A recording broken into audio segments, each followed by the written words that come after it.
Philippines. I'm Jinky Tadulan and you're watching NTC News.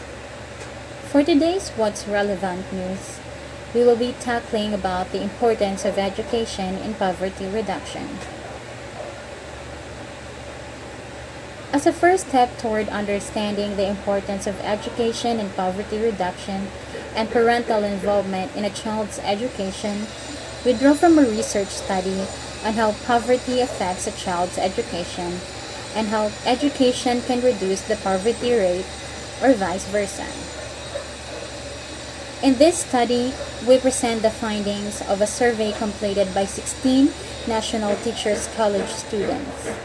Along with these findings, we offer several suggestions for how parents can effectively involve themselves in their children's education, as well as other possible ways to reduce poverty without sacrificing one's education. Princess will now provide us with more information on the subject at hand. Take it away, Princess. Thank you, Miss Jinky. Now let's proceed. Poverty has always been a problem in many countries, and Philippines is one of them. Poverty is a deprivation of commodities a person needs or the basic needs like food, shelter, and clothing. The major causes of poverty in the Philippines, according to an article, are low to moderate economic growth for the past 40 years, low growth elasticity of poverty reduction, weakness in employment generation and the quality of jobs generated, failure to fully develop the agriculture sector, high inflation during crisis period, and high levels of population growth. The Philippines has a fairly high poverty rate with more than 16% of the population living below the poverty line. The Philippine government plans to eradicate poverty with its strategy called Ambition 2040, a 25-year long-term vision developed as a guide in development planning. They have a vision that by the year 2040, the lives of Filipinos are matatag, maginhawa, at panatag. Ulit. In addition to this report, education is important because it could give us knowledge and skills needed in life. But due to poverty, thousands of children suffer from deprivation of education. Some families could not afford to send their children to school because they lack on money.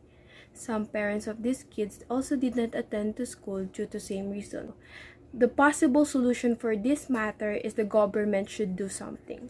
The government should invest on the affordable but has quality childcare and education, funding for daycares, and provide free educational materials for the children. This matter will still be a problem unless there is a concrete plan. Always remember that education is important and it will open big opportunities. This is Princess Donatinay reporting for NTC News. And now, Miss Francesca Teodoro will now inform us about the data gathered from National Teachers College students. Thank you, Princess. We asked National Teachers College education students to fill out a survey about poverty. 16 university students participated in the study. The questionnaire consists of two parts. There was a prototype household questionnaire. A simple household roster collects information on the home size, age, gender, and qualities of the household head. This part consists of 12 items and it measures the capabilities of every parent in supporting their child's wants and needs. This study also showed the economic status of the participants' families. Other items included in this study were participants' demographics section. There are 9 items in the demographics section. This questionnaire was intended to know the participants' demographic profiles. The first year university students were asked about their age, sex, status, and many more, which help us get our participants' backgrounds. This is Francesca Chadoro for NTC News. Let's have Julia Tannock talk about the survey's result. Julia, take it away. Thank you, Ms. Francesca. The poverty reduction gathered 16 responses to the National Teachers College Manila, 93.8 female and 6.3 male. The highest percentage of age is 19 years old which is 18.8%. 75% are single, and 25% married. For the 16 responses, 50% answered their parents can provide both wants and needs. 37.5 students answered only needs can their parents provide, while 6.3 answered deceased. For monthly expenses of their family, 56.3 answered less than 10,000, 25% owned their house, and 6.3 rented from a private landlord. So that 50% of responses is working while studying. 4.3 full-time student and 6.3 housewife and student. Let's bring in Rosemary Tan to talk about the importance of education and poverty reduction. Let's bring in Maria Elisa Teves who wraps up today's relevant news. Thank you very much, Rose. And for the conclusion, the respondent on between poverty and parental involvement have a significant effect on their academic performance. Second, the findings revealed the students who have parental involvement and stable support in income of tend to excel more in their academic performance. So, nearly half of the world's population lives off of less than $2 a day. Poverty is a social issue that really just hits the core of human existence. It strikes people regardless of age, gender, religion. Poverty is a social issue that really hurts our world. And so you see all over the world, people have pledged and donated billions of dollars annually in order for us to really eradicate poverty. But how do we end poverty? That's a question we're asked a lot. How do we end poverty? There is a simple but complex answer to that. For us, it's education. Education, education, education. Education ends poverty. Nelson Mandela, one of my heroes, he once said that education is the most powerful tool in which you can use to change the entire world. Education ends poverty. Now, the question you have to ask yourself is this always linear? Is the progress always linear in terms of ending poverty? And the answer is no. Poverty is a very complex social issue. It takes time, persistence, and resources in order to really see progress in education, in poverty. And so you ask yourself, is education the only way to end poverty? And the answer is no. But in order to actually make progress, education is a huge and important part of that. Sometimes you can also add in microloans in order to really invigorate economies and to bring people out of poverty.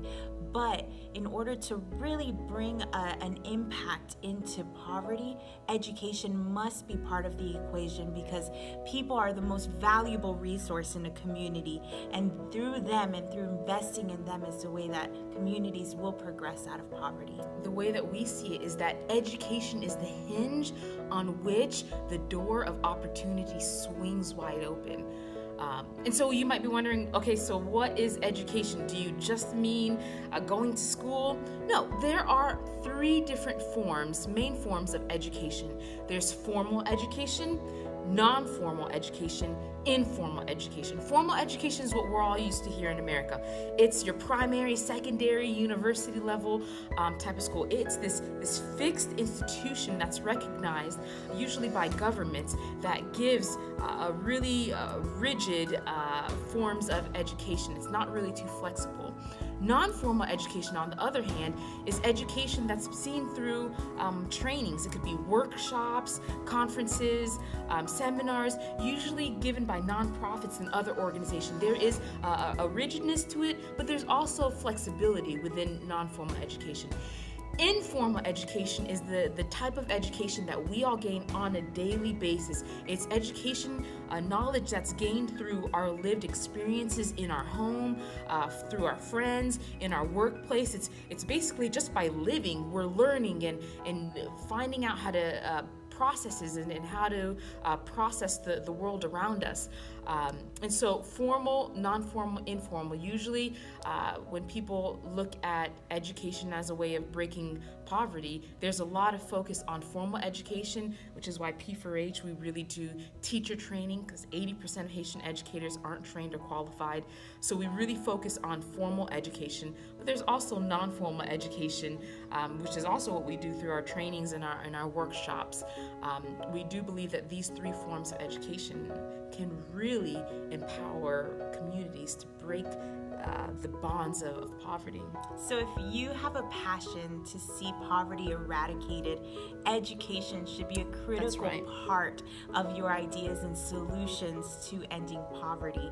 And you know, we already said this, but people are the most valuable part of a community. And so if we're investing in their knowledge and their skills and really training them up, we'll be able to see progress in ending poverty. And that's what we aim to do with P4H Global. Definitely. So don't forget, education ends poverty. And this is Maria Eliza Teves. Back to you, Jinky. Thank you for that insightful discussion about the role of education in poverty reduction. Once again, this is Jinky and you're watching NTC News. Have a great day, everyone.